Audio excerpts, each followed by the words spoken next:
안녕하세요. 평범함이라는 단어와는 거리가 멀지만 평생을 꿋꿋하고 성실하게 살아온 30대 남자입니다. 저는 무릎 아래 종아리뼈가 없는 선천적 기형으로 태어났습니다. 무릎 뼈까지는 있는데 그 아래로 뼈가 생기지 않은 거였어요. 만약 내 아이가 이런 모습으로 태어난다고 하면 마음이 어떨지 상상이 되실까 모르겠네요. 누구라도 쉽게 받아들일 수 없는 상황이었을 겁니다. 저를 낳은 엄마뿐 아니라 출산을 도왔던 의료진들, 저희 아버지, 그리고 아들, 손주 만나기를 손꼽아 기다리던 친할머니까지. 나중에 들은 건데 친할머니는 제 다리 이야기를 듣자마자 그 자리에서 기절을 하셨다고 하더라고요. 10달 동안 저를 품고 있을 때는 귀한 대접을 받았던 저희 엄마는 저를 낳고 나서 죄인이 되었습니다. 하지만 경멸과 동정어린 시선 속에서 저희 어머니는 한 가지만 생각하셨대요. 그 어떤 모습이어도 너는 내 아들이다. 사랑하는 내 아들이다. 어머니는 그 말을 저에게도 자주 해주셨어요. 제가 가장 많이 듣고 자란 말이 바로 저 말이었거든요. 내가 어떤 모습이어도 괜찮구나. 내가 이런 모습이어도 우리 엄마는 나를 사랑하는구나. 어머니의 그 무한한 사랑과 헌신 덕분에 살 수 있었습니다. 6살 때의 일이 기억이 나는데 아주 오랜 상처로 남은 기억입니다. 제가 태어난 후 한 번도 오지 않았다던 친할머니가 집으로 왔던 날이었어요. 갑작스러운 방문에 어머니가 무척 놀라셨던 것으로 기억을 해요. 영철아, 이놈 자식아, 그만 가자. 지긋지긋한 집구석이며 사람 구실 못하는 저놈 자식일랑 내버려두고 애미랑 가자. 아직 늦지 않았어. 응? 너 아직 젊다고. 더 늦기 전에 인제 그만해. 어머님, 그렇게 부르지 마라. 구철이 저거. 저놈 태어난 후부터 우리 집안이랑은 연은 다 끝난 거다. 내 아들 영철이가 그냥 마음이 순해서 아니 물러 터져서 이걸 이때까지 질질 끌고 있었던 거다. 그러게 내 말을 들었으면 이 지경은 안 됐을 건데 이건 다 고집불통인 네 탓이야. 다리 없이 태어난 저거 그래도 네 새끼라고 감싸고 도는데 나나 우리 영철이는 그 집 나눠서 못 진다. 네 모성이 아주 대단하고 천하제일인 거 잘 알겠으니 네 새끼는 네가 알아서 키워라. 더는 안 돼. 못해. 할머니가 입에서 불을 뿜듯이 화를 냈고 엄마는 그저 고개만 숙이고 있었어요. 아버지가 멀뚱멀뚱 서 있자 보다 못한 할머니가 아버지의 짐을 막 챙겼습니다. 영철이 이놈아, 정신 차려. 너희 집에서 빈 껍데기만 남았다면서? 인생 길고 앞으로 살아갈 날이 창창한데 왜 여직 이러고 있냐? 내가 그래서 처음부터 그랬지? 저건 못 산다. 살아도 못 키운다.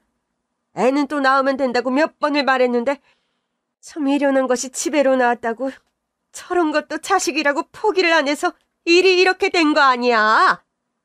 5년이나 넘게 버텼으면 되었다. 이제 그만하고 애미랑 가자. 어서!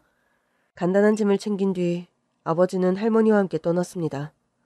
그리고 3주 뒤 다시 찾아와 이혼 서류에 도장을 찍어달라고 하셨어요. 이미 모든 것을 체념한 듯 엄마는 도장을 찍어주었고 그렇게 두 분은 이혼을 하셨습니다. 아마 할머니는 제가 태어난 직후 저를 포기하라고 했던 것 같아요. 애는 또 낳으면 된다고요. 출산 직후 몸도 성치 않았던 어머니가 울며 불며 그럴 수는 없다고 10달 동안 품고 배 아파 낳은 자식이라고 끝까지 책임을 져야 한다며 매달렸대요. 저는 꽤 오래 병원에 있었다고 해요. 비슷한 때에 태어난 아기들이 집으로 갔는데 저는 그럴 수가 없었다고요. 의사 선생님께서 어머니에게 아주 직설적으로 현실적인 말씀을 하셨다고 합니다. 평생 휠체어 신세를 져야 할 겁니다. 운동은커녕 걸을 수도 없을 거예요. 선생님, 무슨 방법이 없을까요? 어머니는 오랜 시간 고민을 하다가 제가 1살 때 수술을 시켰다고 합니다. 두 다리의 무릎 아래를 절단하는 수술을 받은 겁니다. 이미 그때부터 친할머니와는 연락을 하지 않았다고 해요. 저희 엄마가 저를 지켜야 한다는 생각, 책임지고 키워야 한다는 생각이 워낙 강해서 처음엔 아버지도 엄마의 뜻에 따랐거든요. 완전 아기 때는 다들 누워있으니까 그냥 다리 위부터 얼굴까지만 보면 다른 아기랑 별다를 게 없어 보였으니까 그때까지는 괜찮았나 봐요. 하지만 3살, 4살이 되었을 때 아버지는 부쩍 말수가 적어지고 우울감에 젖어 있었다고 합니다. 길에서 아장아장 걸어다니는 아기들을 쳐다보지도 못했다고요. 그때 깨달았던 거예요. 평생 이 애를 책임질 수 없을 것 같다.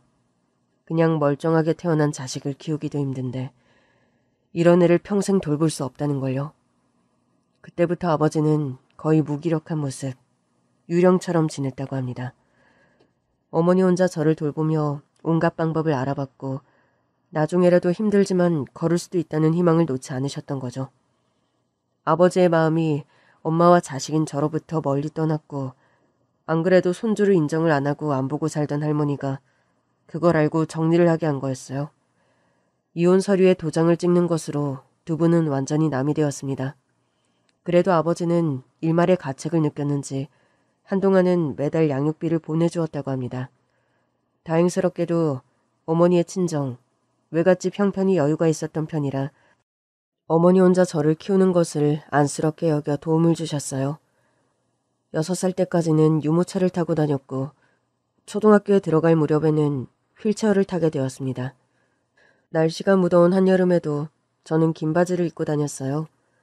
반바지를 한번 입고 학교에 갔는데 같은 반 아이들이 저를 이상하게 보고 또 무릎 아래 다리가 없다는 게 너무 무섭다며 울었거든요. 무릎 아래 다리만 없을 뿐이지 지능이나 모든 게 정상범주에 있었고 어머니는 그런 저를 제대로 교육시키는 게 중요하다고 생각을 하셨습니다. 특수학교로 가라는 이야기를 많이 들었거든요. 지금도 그렇지만 제가 어릴 당시 특수학교는 턱없이 부족했습니다. 아이들의 상태에 따라 세밀하게 나뉘어 교육을 하는 것도 아니었어요. 그래서 어머니는 일반 학교를 고집하셨죠. 교육이 가장 중요하다면서요. 새벽 일찍 일어나 저를 씻기고 아침밥을 먹은 뒤 등교를 시켰습니다. 교실까지 저를 데려다 준 뒤에 어머니는 학교를 떠나셨어요.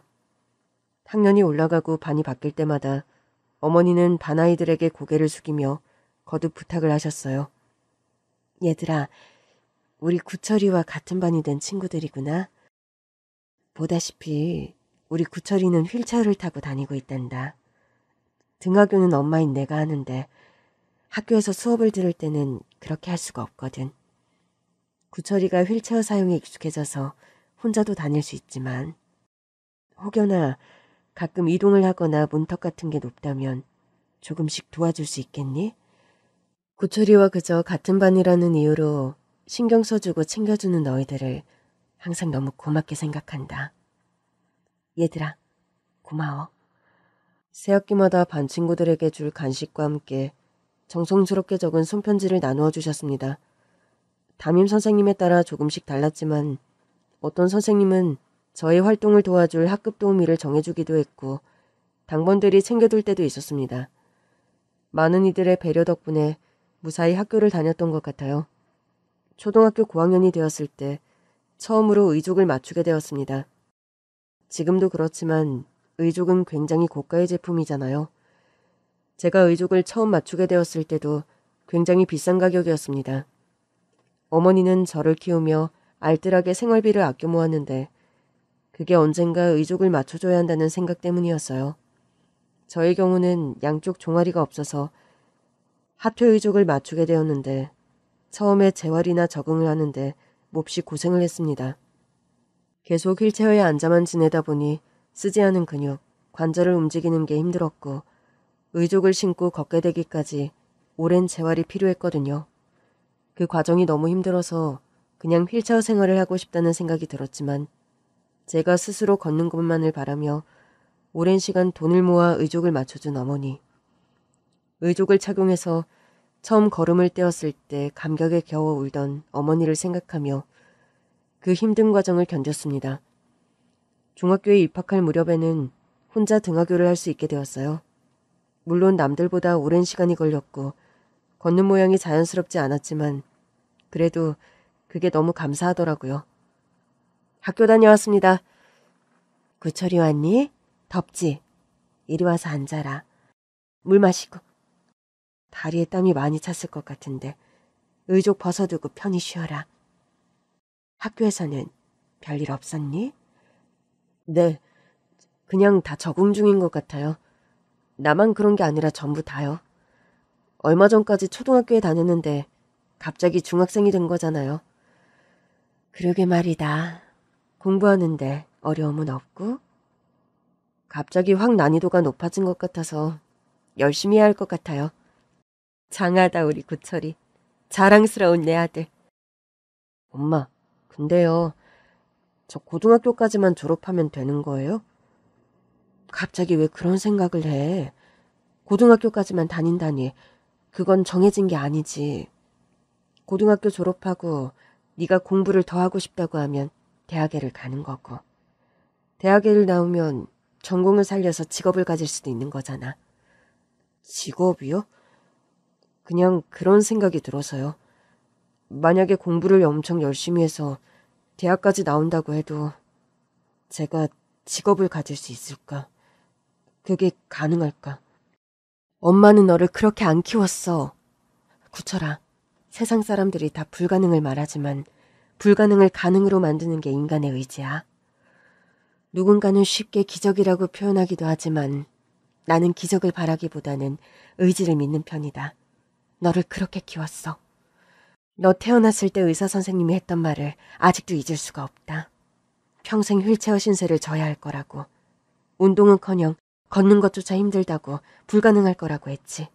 그 말에 지레 겁을 먹고 네 할머니나 아버지가 떠난 거지만 난 그 불가능이라는 말을 들었을 때 그걸 가능이라고 생각하기로 했다. 세상에 안 되는 건 없다고. 마음과 의지만 있다면 인간은 무엇이든 할 수 있다고 말이야. 그런데 내 말이 틀렸니? 너 혼자 스스로 걸어서 학교에 다니고 있잖아. 기적이 일어났다고 생각하지 않는다. 온전히 구철이 너의 노력과 의지로 불가능을 가능으로 바꿨을 뿐이야.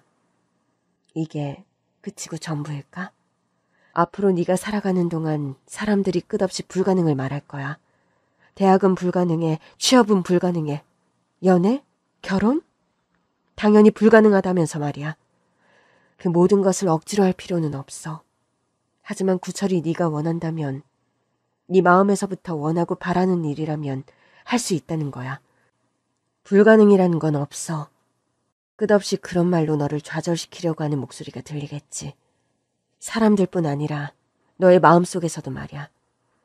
그 목소리에 위축되고 굴복하면 지는 거야. 패배자가 되고 낙오자가 되어버리는 거야. 구철이 너는 그런 사람이 아닌데 지금까지의 삶도 순탄하지 않았지만 너는 포기한 적이 없었잖아. 그게 얼마나 대단한 건 줄 아니? 초등학교 때 철없는 아이들이 네 다리를 보고 놀리고 짓궂게 할 때도 너는 포기하지 않았어. 집에 와서 울기는 했지만 다음날 보란듯이 학교에 가겠다고 일찍 일어났지. 엄마가 아는 내 아들 구철이는 그런 사람이야. 그러니까 불가능할 거라는 속삭임에 네 마음을 기울이지 않았으면 좋겠다. 알겠어요, 엄마. 저는 세상에서 저희 어머니를 가장 존경합니다. 친할머니의 모진 냉대, 아버지와 이혼을 했지만 어머니가 저를 낳은 순간 결심했던 그 마음을 끝까지 지키며 저를 키우셨거든요. 그냥 키운 게 아니라 제가 어떤 사람이고 무엇을 할 수 있는지를 가르쳐 주셨어요. 그때까지만 해도 학교를 다녀서 무엇 하나 공부를 하는 게 무슨 소용이지?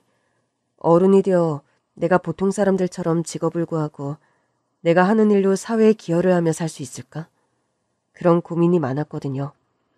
저희 어머니 사전에 불가능이란 없었고 저희 어머니도 불가능이라는 말을 가능으로 바꾸고 그것을 내 삶을 통해 증명하겠다 마음을 먹었습니다.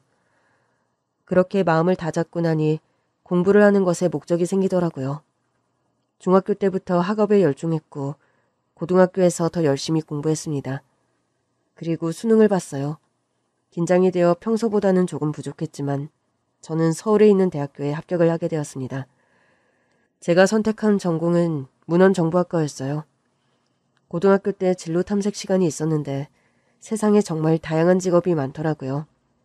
어떤 직업을 갖고 싶다기보다는 내가 무엇을 좋아하고 어떤 걸 하고 싶은지를 깊게 고민을 했거든요. 제가 가장 좋아하는 것은 책이었고 좋아하는 장소는 도서관이었습니다. 4년제 대학교에서 문헌정보학과를 주전공으로 졸업을 하면 2급 정사서 자격증이 발급이 되더라고요. 사서가 되어 도서관에서 일을 한다니 생각만 해도 가슴이 설레더라고요. 반납도서와 서가 정리는 좀 어렵겠지만 대출과 반납 업무, 학습 관련 자료 정리하는 일은 잘할 수 있을 것 같았거든요. 이 때문에 대학에 가서는 더 열심히 공부를 했습니다. 공립도서관이나 학교 도서관 같은 곳에서 장애인 채용을 꾸준히 하고 있었기 때문에 다리를 못 쓰는 저도 지원을 할 기회가 있었거든요. 졸업과 동시에 사서 자격증을 취득했고 그때부터 저도 취준생이 되었습니다. 이력서를 작성하고 자기소개서를 쓰고 집에서 가까운 도서관부터 먼 곳까지 가리지 않고 지원을 했습니다. 도서관마다 채용을 하는 시기가 달라서 근 1년 가까이 서류 접수를 하고 면접을 보러 다닌 것 같아요. 최종 2곳에 합격을 했는데 그중 한 곳이 집에서 더 가까웠고 도서관 근처에 공원이 조성되어 있어 너무 좋더라고요. 그렇게 저는 시에서 운영하는 공립도서관 사서가 되었습니다. 축하해 구철아. 아니, 이제 사서님이라고 불러야 하나? 에이, 아니에요 엄마. 배울 게 많아서 일 적응하려면 당분간 엄청 바쁠 것 같아요. 고등학교 때 진로 고민하다가 사서가 되겠다는 목표를 정했을 때 참 너와 잘 맞는 일이라고 생각을 했다.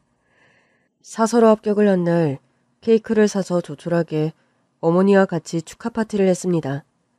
평생 어머니의 도움과 지원 덕분에 살았는데 이제 직업을 갖게 되었으니 월급을 타면 어머니께 좋은 선물을 해드려야겠다 마음을 먹었습니다. 도서관에서 일하는 것은 정말 즐거웠어요. 자리에 앉아서 책에 열중하는 사람들을 보면 기분이 좋더라고요. 1층에는 아동 서가가 있어서 아이들이 엄마와 함께 정말 많이 왔거든요. 사실 도서관이라는 곳을 좋아하게 된 것, 저 역시도 어머니가 어릴 때 도서관에 자주 데려와 주었기 때문이었죠. 도서관에서 고시 공부를 하는 청년들부터 연세가 지긋하신 어르신들까지 책과 조용한 공간을 찾아 날마다 오는 사람들이 다 소중하게 느껴지더라고요. 도서관 일에 어느 정도 적응이 되자 저는 새로운 일에 관심을 갖게 되었습니다. 돈 버는 것과는 전혀 상관없는 일이었는데요. 같이 도서관에서 일하던 사서 선생님 한 분이 저에게 추천을 해주셨어요. 구철 씨, 그런데 목소리가 정말 좋아요. 제 목소리가요? 네, 그런 말 안 들어봤어요? 글쎄요. 들어본 적도 없고 또 그렇게 생각해 본 적이 없어서 부끄럽네요. 그냥 묻히기에는 아까운 소리다. 구철 씨 책 읽는 것도 좋아하고 목소리도 너무 감미롭고 좋은데 혹시 좋은 일 해볼 생각 없어요? 어떤 일이에요? 여러 다양한 이유로 책을 못 읽는 분들이 책을 만나고 책과 가까워질 수 있게 하는 아주 좋은 일이요. 그런 일이 있나요? 사서 선생님이 추천해 주신 일은 바로 오디오북을 녹음하는 일이었습니다. 시각장애인들의 경우 점자로 된 책이 아니면 책을 읽을 수가 없잖아요. 점자책이라는 게 엄청 다양하게 나와 있지도 않았고요. 시각장애인뿐 아니라 여러 이유로 책을 읽을 수 없는 많은 분들이 책을 만나고 경험하게 하는 의미 있는 거였는데 저는 그 봉사활동에 지원을 했고 책을 녹음하게 되었습니다. 어린이들이 읽는 동화책부터 시작을 했거든요. 분량은 정말 짧은데 대사 같은 건 실감나게 읽어야 하는 경우가 많아서 녹음 전에 연습을 정말 많이 했어요. 동화를 녹음하다가 나중에는 소설을 녹음도 하게 되었죠. 처음 녹음을 한 소설은 어니스트 해밍웨이의 노인과 바다였습니다. 저는 이 소설을 정말 좋아해요. 처음 소설을 읽었을 때 인간은 파멸당할 수는 있어도 패배하지는 않아 라는 문장이 가슴 깊게 울렸거든요. 이 문장을 오래오래 생각했어요. 자연스레 저의 삶과 연결되어 생각이 되더라고요. 파멸당할 수는 있어도 패배하지 않는다. 나는 결코 패배하지 않는다고 생각하면서요. 어부인 노인 산티아고가 힘겨운 사투 끝에 청새치를 잡았는데 상어떼들이 나타나 청새치를 뼈만 남기고 다 먹어치워버리잖아요. 상어떼들의 복수였는데 노인은 청새치를 잃어버린 것에 대해 스스로 자책을 하지요. 집으로 돌아와 잠이 들었고 그는 니니아 해변의 사자 꿈을 꿉니다. 그래도 희망이 있다는 것을 보여주는 결말이 무척 마음에 들더라고요. 그 소설을 시작으로 꾸준히 오디오북 녹음을 진행했어요. 누군가 제 목소리를 통해 소설을 듣는다고 생각을 하니 매번 녹음을 할 때마다 떨리더라고요. 오디오북 녹음하는 봉사활동은 제 삶을 충만하게 했습니다. 돈과 아무런 상관이 없지만 부족한 내가 나라는 사람도 내가 가진 것을 나눌 수 있고 누군가에게 도움이 된다고 생각하니 의미가 있더라고요. 그 일을 몇 년간 꽤 오래 했어요. 오디오북 녹음하는 일을 잘 마치고 나니 또 다른 일이 하고 싶어지더라고요. 나도 무언가를 할 수 있는 사람이다라는 생각은 굉장한 자신감을 느끼게 했습니다. 어떤 봉사활동을 할 수 있을까 고민을 하다가 찾은 게 지역 주민센터와 아동복지기관이 연계해서 하는 일이었습니다. 저소득층 아이들을 대상으로 학습 지도를 하고 공부를 가르쳐주는 거였어요. 서울 안에서도 낙후된 지역이었는데 저소득층 아이들이다 보니 학교 마친 뒤 학원이나 다른 걸 배울 여건이 안 되었거든요. 학교 숙제도 봐주고 예습도 돕고 글쓰기도 가르쳐주는 거였는데 프로그램이 다양하더라고요. 우연히 주민센터에 갔다가 벽에 붙은 포스터를 보고 지원을 했는데 덜컥 합격을 하게 되었습니다. 아동복지기관에서 엄청 환영을 해주시더라고요. 이런 일을 하려는 분들이 많이 없어요. 사실 가르치고 하면 다 그분들의 시간을 쓰는 만큼 돈을 들이는 게 맞는데 후원으로 운영이 되다 보니 많은 금액을 들이지는 못하거든요. 돈 때문에 하는 것은 아닌데요. 교통비와 식비 정도는 지원을 하고 있어요. 일주일 중 평일에 2번 이렇게 괜찮으실까요? 네, 퇴근하고 와서 저녁까지 시간 괜찮습니다.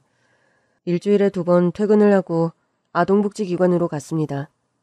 넓은 학습실은 사실 거의 놀이방이나 다름이 없었는데 아이들은 그곳을 무척 좋아했어요. 학교 끝나면 그곳에 와서 간식도 먹고 숙제도 하고 저처럼 봉사를 하는 분들에게 모르는 문제도 물어보고 학습 지도를 받았거든요. 공부뿐 아니라 색종이 접기나 과학실험 등등 여러 프로그램이 많더라고요.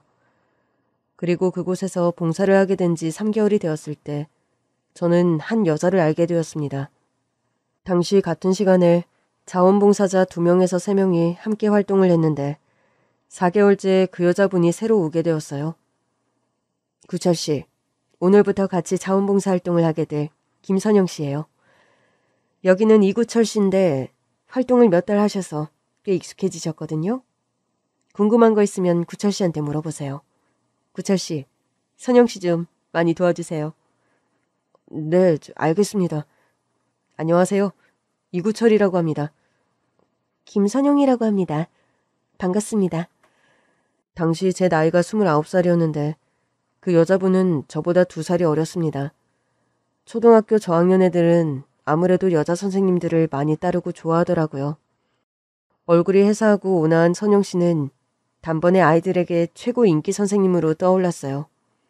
아이들 이름부터 외워야겠다며 열심히 아이들 바라보고 혼잣말을 하며 이름을 외우는데 몇 달 아이들과 지내며 조금씩의 사정을 알고 있던 터라 아이들에 대한 이야기를 해준 게 첫 대화였습니다.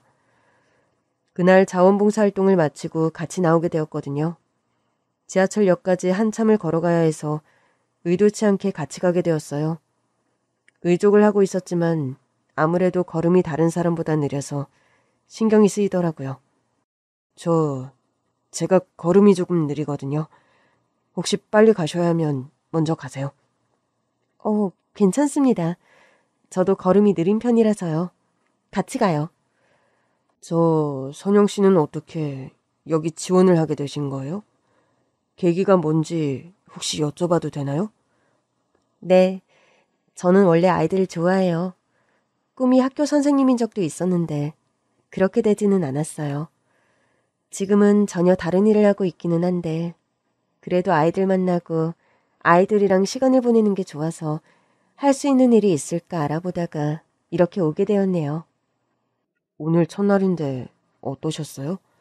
개구쟁이들이기는 한데 정말 귀엽죠? 애들이 다들 착해요. 이름이 아직도 헷갈리는데 다음 시간까지는 다 외워가려고요. 숙제지도 해주려고 했는데 어찌나 뛰어다니는지 정말 정신이 하나도 없네요. 근데 원래 애들은 그렇게 뛰어다니는 거잖아요. 아이들이 밝아서 너무 좋더라고요. 그렇죠. 그래도 또 가르쳐주면 열심히 배우려고 하고 예쁜 아이들이에요. 지하철역까지 천천히 걸어가며 많은 대화를 나눴습니다. 처음 만난 날 그녀는 제 다리가 불편하다는 것을 알았지만 아무것도 묻지 않았어요. 그저 걸음 속도에 맞춰 천천히 걸으며 차분하게 이야기를 하더라고요. 지하철역까지 꽤 긴 거리였는데 이야기를 하다 보니 생각보다 금방 도착을 해서 깜짝 놀랐거든요. 이렇게 가까웠나? 하면서요. 집이 완전히 반대 방향이라 승강장에서 인사를 하고 헤어졌습니다. 일주일에 2번 센터에 가는 거였는데 봉사활동하는 시간이 같아서 매주 그녀와 함께 아이들을 돌보며 가르치게 되었습니다. 시간이 지나니 봉사활동 끝나고 지하철역까지 함께 걸어가는 것도 어느새 자연스럽게 되었고요. 겨울이 되어 날이 엄청 추운 날이었는데 따뜻한 게 생각이 나더라고요. 용기를 내어 말을 했습니다. 날이 너무 추운데 혹시 따뜻한 차 한 잔 마시고 가는 거 어떠세요? 좋아요. 전 따뜻한 코코아가 생각이 나네요. 저쪽에 카페가 있는데 따뜻한 거 마시면서 몸 녹이고 가요, 우리. 네. 구철 씨는 뭐 좋아하세요? 커피 드세요? 저는 주로 차를 마십니다. 허브차 좋아해서요. 그렇구나. 전 아직도 코코아가 제일 맛있는 거 보니 뭔가 어린이 입맛인가 봐요. 코코아 이야기를 하니까 갑자기 먹고 싶은데요. 저도 코코아를 마셔야겠어요. 겨울에는 뜨거운 코코아가 최고죠. 드셔보세요. 카페에 들어가 코코아 2잔을 시키고 이런저런 대화를 나눴어요. 그동안에는 그냥 일상 이야기, 안부 정도였는데 카페에서 처음으로 깊은 이야기를 나누게 되었습니다. 사실 표현은 안 했지만 어느새 그녀에게 제 마음이 향하고 있었어요. 하지만 용기를 내지 못했습니다. 이렇게 착하고 예쁜 사람이 나를 좋아할까? 그런 일은 없을 거라고 생각을 했어요. 어머니는 세상에 불가능은 없다고 하셨죠. 저 역시도 그 말을 굳게 믿으며 살아왔어요.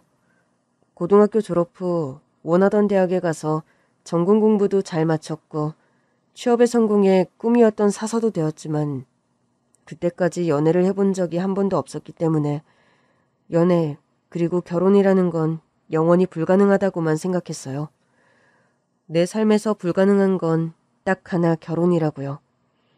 그런데 카페에서 처음으로 길게 또 살아온 이야기를 나누면서 어쩌면 그게 가능할지도 모른다는 생각을 했습니다. 그녀는 사실 이미 제 마음을 눈치채고 있었거든요. 그리고 그녀의 마음도 저와 같다고 말을 했어요. 믿기지가 않고 얼떨떨했는데 그 모습을 보고 웃더라고요. 구철 씨, 무슨 말이라도 해봐요. 용기 내서 고백한 건데 부끄럽네요. 저는 선영 씨가 저를 그렇게 생각하는 줄 정말 몰랐거든요. 믿기지가 않아서요. 구철 씨 좋은 분이에요. 곁에서 지켜보며 그렇게 생각했어요. 괜찮은 사람이라고요. 제가 어떤지 아시죠? 뭐가요? 그러니까 제 다리요. 제가 2다리를 잘 쓰지 못하거든요. 어떤 일을 겪은지는 모르지만 어떤 상태인지는 알고 있었어요. 그런데 그게 우리 사이에 문제가 될까요? 저 양쪽 다리가 무릎 아래로 양쪽 다리가 다 없습니다. 그렇게 태어났어요. 아주 어릴 때 휠체어를 타다가 중학교 올라가기 전에 의족을 맞췄어요. 많이 적응을 했지만요. 그렇군요. 조금 느리게 걸으면 어때요? 앞만 보고 빨리 가는 것보다 천천히 걸으며 사람도 보고 풍경도 보고 저는 그렇게 사는 게 좋더라고요. 담담하게 제 이야기를 들은 그녀. 함부로 동정을 하지 않았습니다. 그냥 공감을 해주는 것 같았어요. 이런 사람이 제 인생 통틀어 저희 어머니를 빼고는 처음이었습니다. 제 이야기를 들은 뒤 어느 시점에서 그녀가 자신의 이야기를 했는데 저도 처음 듣는 이야기라 놀랐어요. 늘 밝고 사력 있고 따뜻해서 정말 좋은 가정에서 사랑받으며 자랐을 거라 생각을 했거든요. 그게 섣부른 속단이었다는 걸 알게 되었죠. 사실 저는 고아원 출신이에요. 출신이라고 말하기가 좀 그렇긴 한데 사실인걸요. 초등학교 때 고아원으로 보내져서 거기서 쭉 자랐어요. 20살이 되면 자립을 해야 하거든요. 자립지원금 받고 갑자기 사회에 혼자 똑 하고 떨어지게 된 거였죠. 그래도 고아원에서의 생활은 나쁘지 않았어요. 아니, 오히려 좋은 기억이 더 많았던 것 같아요. 선생님들도 좋은 분들이었고 그곳에서의 생활이 길어지다 보니 다들 가족처럼 지냈거든요. 나이 어린 동생들 챙겨주고 그때부터 그냥 어린아이들 보는 게 자연스러워졌고 또 아이들을 좋아하게 됐나 봐요. 그 사실을 알고 나니 그녀가 더욱 빛이 나고 또 대단해 보였습니다. 구김살 하나 없이 항상 햇살처럼 맑은 여자였거든요. 그런 아픔이 있는 줄 전혀 모를 정도로요. 어떤 일로 고아원에 가게 된 건지 자세한 것은 묻지 않았습니다. 그냥 그녀가 말해주는 것까지만 알면 된다고 생각을 했어요. 한참을 이야기를 나누다 보니 카페 문이 닫을 시간이 되었고 우리는 지하철역에서 아쉬움을 뒤로한 채 각자 집으로 갔어요. 그리고 다음날 눈을 떴을 때는 완전 세상이 달리 보였습니다. 똑같은 세상인데 뭔가 눈이 부시고 빛난다고 할까요? 연애를 하게 되었다는 것, 그러니까 소중한 연인이 곁에 있다는 것 하나로 제 세상이 온통 빛났습니다. 우리는 2년 연애를 했습니다. 늘 의족을 착용하고 데이트를 했는데 어느 날 여자친구가 의족을 안 한 다리를 보고 싶다고 하더라고요. 그때까지 의족을 착용 안 한 맨다리는 어머니밖에 본 사람이 없었거든요. 숨길 것이 없다고 생각했고 저는 모든 것에 솔직해지고 싶은 마음이었어요. 처음으로 어머니가 아닌 다른 사람 앞에서 의족을 뺀 모습을 보여주었습니다. 생각했던 거랑 다르지? 나도 어머니께 들었는데 의사 선생님은 그냥 포기하라고 했었대. 평생 못 걸을 거라고. 어머니는 내가 스스로 걸을 수 있을 거라는 희망을 버리지 않았고 내가 1살 때 다리 절단 수술을 시켰대. 유모차 휠체어를 타다가 초등학교 때 처음으로 의족을 맞추게 됐어. 적응하는 게 엄청 어려웠거든. 안 쓰던 근육이랑 관절을 쓰는 게 너무 힘들더라고. 하지만 포기하지 않았고 결국 걷게 되었어. 그래도 무릎 아래만 없는 거라 의족하고 적응이 빠른 편이었지. 그래. 이게 진짜 오빠 모습이구나? 이런 모습도 괜찮아? 응. 이게 오빠잖아. 오빠도 있는 그대로의 내 모습을 사랑하는데 나도 그렇거든. 오빠를 향한 내 마음은 변함이 없어. 의족을 착용하지 않은 다리를 봤을 때도 여자친구는 마음이 똑같다고 했습니다. 어쨌든 일반적인 모습과는 달랐기 때문에 보고서 놀라거나 마음이 달라질 수도 있다고 생각했는데 그게 아니었어요. 인연을 만나며 서로에 대한 마음은 깊어져 갔고 우리는 서로의 부족함을 채워주었습니다. 30살이 되었을 때 이 여자와 평생 함께하고 싶다는 생각이 들었고 청혼을 했습니다. 여자친구는 눈물을 흘리며 제 마음을 기쁘게 받아주었어요. 여자친구가 고아원에서 자랐기 때문에 인사를 드릴 분이 없었거든요. 상견례 대신 여자친구가 저희 어머니께 인사를 하는 걸로 대신했습니다. 어머니한테는 연애한 지 1년이 좀 넘었을 때 말씀을 드렸는데 엄청 놀라셨거든요. 어떤 아가씨냐고 엄청 궁금해했었고요. 하지만 어머니께 소개를 시키고 하다 보면 여자친구가 부담을 느낄까봐 만남을 미뤄왔었습니다. 결혼을 하기로 마음을 먹었을 때 처음으로 어머니와 여자친구가 만나는 자리를 마련했어요. 식당에서 만났는데 여자친구가 걸어 들어오는 순간부터 어머니는 여자친구한테서 눈을 떼지 못했습니다. 여자친구가 단아하게 인사를 하고 미소를 지으며 자리에 앉자 결국 어머니는 눈물을 흘리고 말았어요. 미안해요. 내가 지책맞게. 우리 구철이한테 이야기 들었어요. 너무 아름답고 마음 착한 아가씨라고요. 안녕하세요, 어머님. 김선영이라고 합니다. 저도 말씀 많이 들었습니다. 구철 씨 태어난 순간부터 그리고 지금까지 구철 씨 곁에 항상 어머니가 계셨다고요. 구철 씨는 정말 좋은 사람이거든요. 어머님의 훌륭한 교육 덕분인 것 같아요. 그렇게 이야기해줘서 고마워요. 맞아요. 뱃속에 있을 때부터 태어난 순간, 그리고 지금까지 우리 구철이 30이 될 때까지 한 번도 구철이 곁을 떠난 적이 없어요. 하지만 언제까지고 내 품에서 지낼 수는 없는 거잖아요. 시간이 더 많이 지나면 언젠가 내가 떠날 텐데 그 생각을 할 때 마음이 아려왔답니다. 구철이 곁에 아무도 없으면 어떻게 하지? 세상에 구철이 혼자 남겨지는 것 같아서요. 그런데 이렇게 우리 구철이와 평생을 함께 하겠다는 아가씨가 있어서 너무 고마워요. 아주 예전부터 구철이한테 세상에 불가능이란 없다고 가르쳤어요.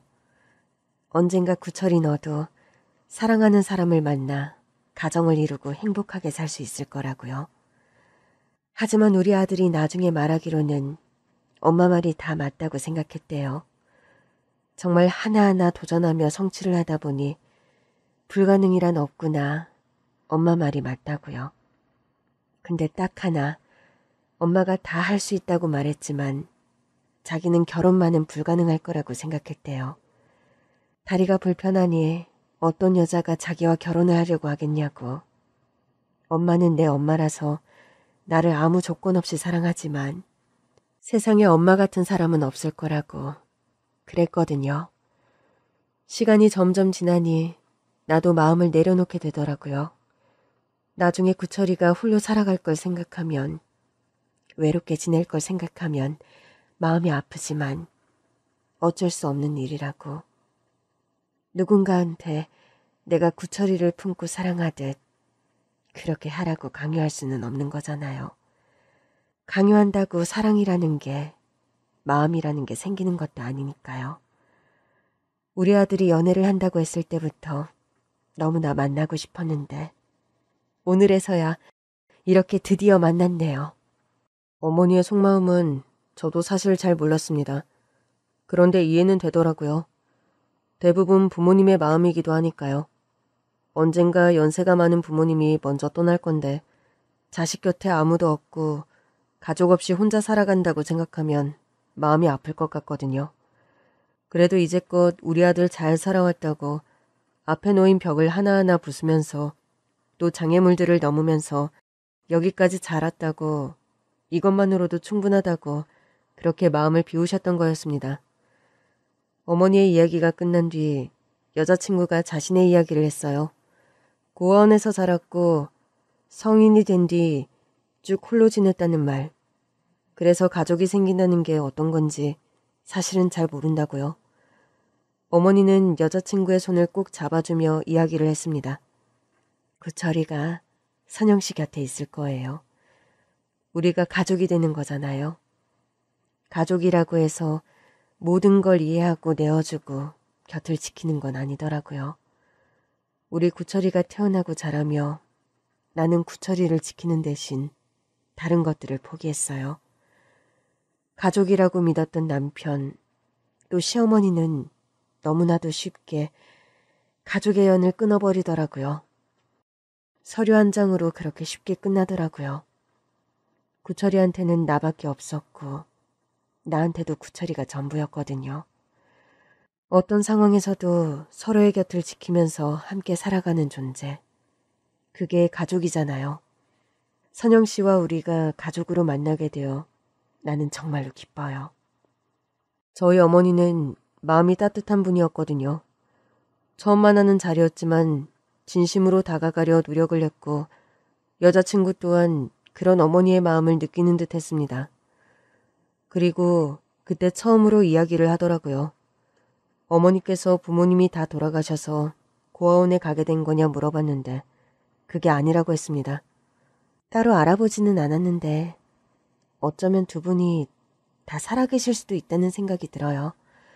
제가 유치원생이었을 때 아버지와 어머니께서 이혼을 하셨거든요. 당시 그렇게 나이가 어리면 보통 엄마와 함께 지내게 되는데 아버지가 경제력 정권을 가지고 있었고 엄마는 가정주부였거든요. 엄마가 저를 맡게 되면 아버지가 매달 양육비를 보내줬어야 하는 상황인데 아버지는 그걸 안 하고 싶었던 것 같아요. 엄마가 저를 포기 못한다고 했는데 아버지는 변호사까지 써서 엄마가 문제 있는 사람인 것처럼 만들었던 것 같아요. 확실하지는 않지만 제가 기억하는 건 어느 날 갑자기 엄마를 볼 수 없게 되었다는 거였어요. 그렇게 한동안은 아버지 친할머니와 함께 지냈거든요.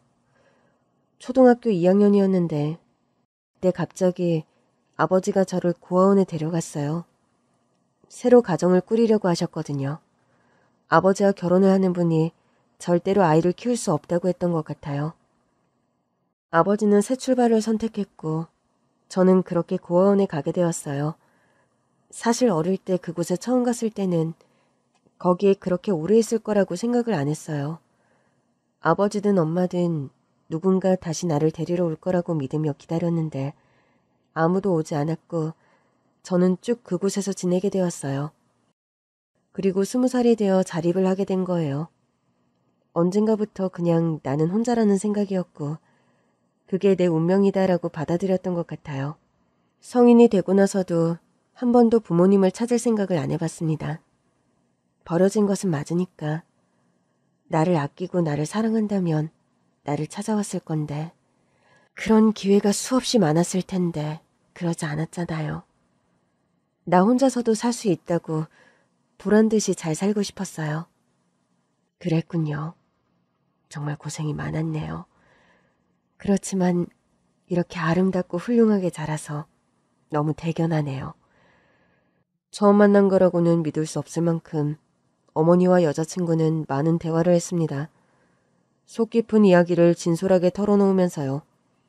그 모습을 보니 저도 마음이 너무 좋더라고요. 엄마와 여자친구가 잘 지냈으면 하는 마음이었거든요. 그렇게 상견례 대신 식사 자리를 가진 뒤에 천천히 결혼 준비를 시작했습니다. 아내는 병원에서 간호조무사로 일을 하고 있었는데 아내가 일을 하는 병원과 제가 일하는 도서관 중간에 있는 곳에 신혼집을 얻었습니다. 신혼집을 얻을 때 저희 어머니께서 많은 도움을 주셨어요. 새로 얻은 신혼집은 어머니가 지내는 집과도 멀지 않은 곳이었고 위치도 모든 게 다 좋았습니다. 우리의 결혼식은 정말 특별했어요. 사실 결혼을 하는 부부에게 결혼식은 다 특별할 테지만 우리 결혼식 때는 특히나 아이들 하객이 많았거든요.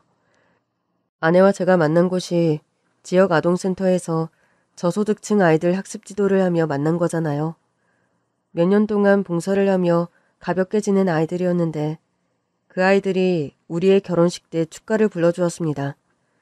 결혼식 축의금이며 식대 같은 걸 계산하며 얼마를 내고 몇 명이 와서 먹냐를 따지는 시대였지만 저희 부부는 가르쳤던 아이들이 축가를 불러준다는 게 정말 너무 고맙고 감동이었거든요.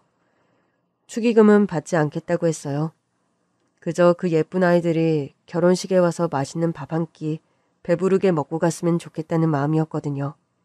결혼식 축하를 한다고 센터에 모여서 연습을 했을 아이들을 생각하니 그 아이들이 부르는 노래를 들을 때 아내도 저도 눈물이 나더라고요. 뜻깊고 행복한 결혼식이었습니다. 신혼여행은 제주도로 가기로 했습니다. 제가 다리 때문에 해외 멀리 나가는 게 좀 어려울 것 같았고 저도 아내도 제주도를 한 번도 안 가봐서 신혼여행지로 둘 다 너무 좋다고 생각을 했거든요. 결혼식을 올린 뒤 그 다음날 출발을 했습니다. 5박 6일 일정이었거든요. 다리 때문에 너무 오래 걷지는 못했지만 우리도 처음 만났을 때처럼 느리게 천천히 둘러보며 하루하루 일정을 보냈습니다. 두 다리를 못 쓰는 제가 자선봉사 중 착한 아내를 만나 결혼을 하게 되었고 드디어 떠난 제주도 신혼여행. 정말 꿈만 같았어요. 그런데 여행 3일째 되던 날 식당에서 밥을 먹고 있는데 어머니에게 전화가 왔습니다. 안 그래도 명소를 갈 때마다 사진을 찍어서 그날 저녁에 보내드렸거든요. 그때마다 그냥 좋아 보인다, 잘 지내다 와라, 방해하기 싫다며 짤막한 답장만 하던 어머니였는데 갑자기 전화가 와서 놀랐었죠.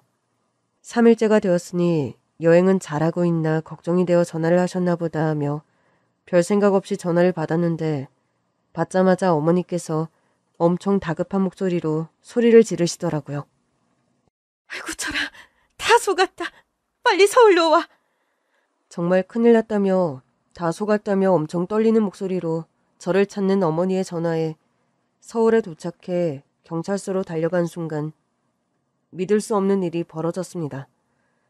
공항에서 빨리 뜨는 비행기 예약하고 짐 챙겨서 얼른 가자. 큰일이 난 것 같아.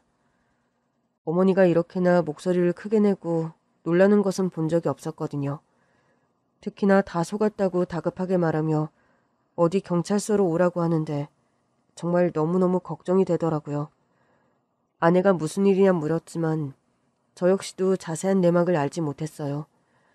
하지만 다른 걸 다 떠나서 지금 경찰서라고 하니 큰일이 생긴 게 분명했고 가봐야 할 것 같았습니다. 일정을 다 채우지 못하고 이렇게 급히 떠나게 되어 아내에게 너무너무 미안한 마음이었는데 아내 역시도 저희 어머니가 웬만하면 그런 반응을 보이는 분이 아니라며 서둘러 가보자고 했어요. 해외가 아니라 제주도로 신혼여행을 온 게 얼마나 다행이냐면서 해외에 나가서 빨리 못 돌아갔으면 큰일 날 뻔했다면서요. 공항에 도착하자마자 택시를 잡아타고 어머니가 계시다는 경찰서로 갔습니다. 경찰서에 들어오는 저희를 보자마자 달려와 저와 아내를 와락 끌어안고 우시는 거예요. 내가 다 속았어. 아유, 너희들한테 말을 안 하고 내가 준비하려고 했다가 일을 다 망쳐버린 것 같다. 아유, 정말 어떡하니? 어떡해? 아내와 저는 횡설수설하며 자책을 하는 어머니를 보고 너무 당황을 했어요. 어머니, 도대체 무슨 일이에요? 진정하고 차분하게 말씀해보세요. 경찰서에는 왜 오신 거예요? 속았다뇨. 누구한테요? 그러자 어머니는 모든 것을 털어놓으셨어요. 저도 아내도 까맣게 몰랐던 일을 혼자 꾸미셨던 겁니다. 꼭 찾아주고 싶었는데 그래서 내가 사실은 결혼식 전에 꼭 찾으려고 했는데 그게 안 됐거든. 왜 안 됐나 했더니 진짜 이놈이 사기꾼이야. 내가 들인 돈이 얼만데. 아휴. 결혼 전 아내가 처음 어머니께 인사를 드린 날 아내가 고아원에 가게 된 계기와 가정사를 모두 털어놓았었거든요. 식사를 마치고 집에 돌아갔는데 그 다음날부터 너무 신경이 쓰였다고 합니다. 그러니까 이야기를 들어보니 우리 새아가 아버지라는 분은 그렇게 하면 안 됐는데 그 어린 것을 자기 새 출발한다고 고아원에 맡겼다니 몹쓸 사람이잖니. 그런데 아무리 생각해도 우리 새아가 어머니, 그러니까 사돈댁이 너무 마음에 걸리는 거야. 새아가 기억이 맞다면 부모님께서 이혼할 당시 어머님이 새아가 우리 선영이를 데리고 가고 싶어 했는데 못된 아버지가 양육비 주기 싫어서 일을 꾸몄다고 했지 않니? 그렇게 데려갔으면 잘 키웠어야 했는데 어떻게 고아원에 보낼 생각을 했었을까? 그런데 나도 엄마다 보니 엄마의 마음을 생각하게 된 거야. 이혼을 하고 남편을 못 보게 된들 내 자식을 못 보고 살 수 있을까? 게다가 이혼하고 자기가 키우려고 했다는데 빼앗긴 거나 다름이 없잖아. 매일 보던 내 새끼인데 내 새끼가 밥은 잘 먹고 있나? 아픈 곳은 없나? 뭐하고 있나? 항상 생각하는 게 엄마거든. 생각을 하고 또 했는데 어쩌면 우리 새아기가 고아원에 보내진 것을 엄마가 몰랐던 거 아닐까? 안 데리러 간 게 아니라 못 간 거 아닐까? 그 생각이 자꾸만 들더구나. 그래서요? 어머님, 계속 그 생각을 하셨던 거예요? 그래. 그렇게 하고 나서 이제 결혼 준비를 시작한다고 하니 내 마음에서 그 어머니, 그래, 사돈댁을 찾아야겠다. 너무나 예쁘게 아름답고 착하게 자란 딸이 있다고. 그 딸이 내 며느리가 된다고. 우리 아들이랑 결혼을 한다고. 결혼식에 오시면 좋지 않을까? 아니, 그런 것은 둘째 치더라도 정말로 고아원에 데리러 안 간 건지 뭔지 지금 어디서 어떻게 계시는지 내가 알아야 한다는 생각이 들더라고. 그래서 어떻게 찾아야 하나 고민을 하다가 사람 찾아준다는 그런 일을 해주는 사람을 알게 된 거야. 아니 무슨 탐정이라나 뭐라나. 상담을 한번 받았는데 몇십 년 전에 헤어진 인연도 자기 덕분에 다 찾았다고 그러더라고. 그래서 우리가 이러이러한 사정이 있다. 우리 며느리 될 아이가 참 착한데 어머니가 살아계실지도 모른다. 꼭 좀 찾아달라고 부탁을 했지. 돈은 얼마든지 드리겠다고. 그래서 얼마를 주셨어요? 선영이 어머님, 아니 그러니까 장모님은 그래서 찾았어요? 사돈댁을 찾고 그랬으면 내가 이렇게 경찰서로 왔겠니? 나 그놈 고소하려고 여기 온 거야. 너무나 놀랐습니다. 저희 어머니께서 그런 걸 계획한 것을 꿈에도 몰랐거든요. 그래서 그 탐정이라는 사람한테 수고비 얼마를 주었냐 물어보니 망설이더라고요. 괜찮다고, 다 괜찮다고 물어보니 그놈한테 장모님을 찾아달라고 쓴 돈이 수억 원이었습니다. 그 액수를 듣고 아내는 손을 파르르 떨었어요. 자신의 엄마를 찾아준다며 그렇게 큰 돈을 썼다는 사실에 너무 놀랐고, 두 번째는 그 큰 돈을 들였는데 그놈이 돈만 받고 잠수를 타버렸다는 사실에 충격을 받았습니다. 수억 원을 한 번에 준 것은 아니었고 착수금 명목으로 조금씩 돈을 받고 또 찾는 데 필요하다, 행방을 알 것 같다, 단서가 있다, 계속 시간을 끌며 계속 돈을 요구했다고 하더라고요. 악질인 놈이었습니다. 이미 일어난 일인걸요. 어머니, 너무 자책하지 마세요. 경찰에 신고하고 꼭 그 사람 잡아달라고 해요. 찾아야죠. 잡아야죠, 그놈. 상담을 다녀온 장소, 그 사람과 만난 정보, 명함, 연락처 등등. 저희 어머니는 모든 것을 경찰에게 털어놓고 고소장을 접수했습니다. 경찰이 수사를 한다고 했는데 더디게 진행이 되는 것 같아 답답했거든요. 그런데 사기친 비용이 커서 그런지 경찰도 꼭 잡을 테니 걱정하지 말라고 이야기를 하더라고요. 그렇게 꼬박 한 달이 걸렸습니다. 자책하는 어머니를 위로하며 의연한 척했지만 정말 다른 소식이 있을까 매일 마음을 졸였던 것 같아요. 한 달 정도 지났을 때 경찰서에서 연락이 왔습니다. 그 사기꾼 놈을 잡았다고 하더군요. 그 전화에 저와 아내, 어머니까지 경찰서로 달려갔습니다. 이놈이 맞네요. 이놈이에요. 야 이놈아! 우리 사정을 다 듣고서는 어떻게 그 돈을 가지고 잠수를 탈 수가 있냐, 이 나쁜 놈아! 수억 원의 비용 전부를 되찾지는 못했지만 그놈을 한 달 만에 잡아서 그나마 가지고 있는 돈은 경찰에서 회수를 했습니다. 일을 해주신 경찰분들께 너무 감사한 마음이에요. 경찰서에서 고소를 했는데 그게 기소 의견으로 경찰로 넘어가게 되었고 그놈은 감옥에 가게 되었어요. 그런데 결국 감옥에 가게 된 그놈이 구속되기 전에 딱 하나의 주소를 알려주었어요. 알고 보니 저희 어머니가 일을 맡긴 지 얼마 안 되어 그놈은 장모님의 거처를 알아낸 것 같았습니다. 그런데 행방을 알면서 계속 돈을 요구했던 거예요. 이 사실이 수사받는 과정에서 드러나게 되었거든요. 사실을 전부 털어놓았고 주소를 알려줬던 것입니다. 그놈의 말을 믿어야 할지 혼란스러웠지만 지푸라기라도 잡는 심정이었기에 그놈이 알려준 주소로 가보기로 했어요. 당신 괜찮아? 마음의 준비 됐어? 어머님께서 나를 생각하셔서 그렇게까지 비용을 쓰면서 찾으려고 했던 거잖아. 그리고 어머니 말씀 들으니 정말 그게 맞는 것 같아.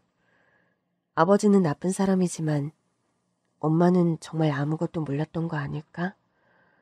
데리러 안 온 게 아니라 못 왔던 게 아닐까? 나는 그것도 모르고 원망만 하고 살았는데 그게 아니라면 어떻게 해야 하지? 아내를 달래주며 그놈이 털어놓은 주소로 갔는데 완전 먼 지방이더라고요. 그리고 일반 가정집이 아니었습니다. 장모님이 계신 곳은 지적장애인들이 모여 생활하는 그룹홈 형태의 보호소였습니다. 그곳 간판을 보자 아내는 주저앉아 눈물을 흘렸어요. 들어가서 직원에게 장모님의 성함을 말하고 딸이 찾아왔다고 말을 하니 안내를 해주더라고요. 오랜 시간이 지났지만 피줄이라는 것은 그런 걸까요? 아내는 장모님을 한눈에 알아보았습니다. 나이가 들었지만 얼굴이 남아있다고 엄마가 맞다고 하더군요. 직원으로부터 장모님이 그곳으로 오시게 된 경위를 간단히 들을 수 있었어요. 아주 오래전 젊을 때 사고를 당하는 바람에 머리를 다쳐서 지능이 떨어지게 되었다고. 계속 보호시설 여기저기를 옮겨 다니다가 이 시설로 오게 된 게 2년이 조금 안 되었다고 말을 해주었습니다. 그러니까 그게 맞았던 거네? 엄마는 나를 데리러 오지 않은 게 아니라 못 왔던 거였어. 다치는 바람에. 그렇게 할 수가 없었던 거야. 장모님은 아내를 바로 기억해내지 못했지만 아내가 계속해서 말을 하며 오래 지니고 있던 사진을 보여주었거든요. 아내가 유치원 생일 당시 어머니와 함께 집 마당에서 찍은 사진이었습니다. 그 사진을 본 장모님이 사진과 아내를 번갈아 보더니 눈물을 흘리시더라고요. 그렇게 아내와 장모님은 20년이 지나 재회를 하게 되었습니다. 아내는 저희 어머니에게 갚을 수 없는 은혜를 입었다며 저희 어머니를 껴안고 울었어요. 저희 어머니가 아니면 평생 엄마를 다시 못 봤을 거라면서요. 모든 것을 알게 된 저희는 시설에서 장모님을 퇴소시켰습니다. 그리고 현재 장모님은 저희 어머니의 집에서 함께 살고 계십니다. 초등학교 고학년 수준의 지능인데 약간의 도움을 주면 대화나 일상생활에는 큰 문제가 없었거든요. 나중에 저희 어머니가 그러시더라고요. 저 결혼하기 전까지 평생 제 곁에서 저를 돌보며 살 생각이었는데 제가 결혼을 해서 분가를 했다고요. 몸이 불편하든 지적장애가 있든 사람 하나 돌보는 거 평생 해왔던 일인데 다 괜찮다고요. 제가 떠난 집에 혼자 남아 호전했는데 장모님과 함께 지내게 되어 말동무가 생기고 집안에 사람이 같이 살아 온기가 살아난다며 좋다고 하셨습니다. 저희 어머니와 장모님이 한 집에 계시니 저와 아내는 자주 두 분을 뵈러 집에 갑니다. 뒤늦게 재회를 하게 된 모녀 사이의 마음도 각별하고요. 그렇게 우리는 가족으로서 행복하게 지내고 있습니다. 저희 가족의 이야기를 들어주셔서 정말 감사합니다.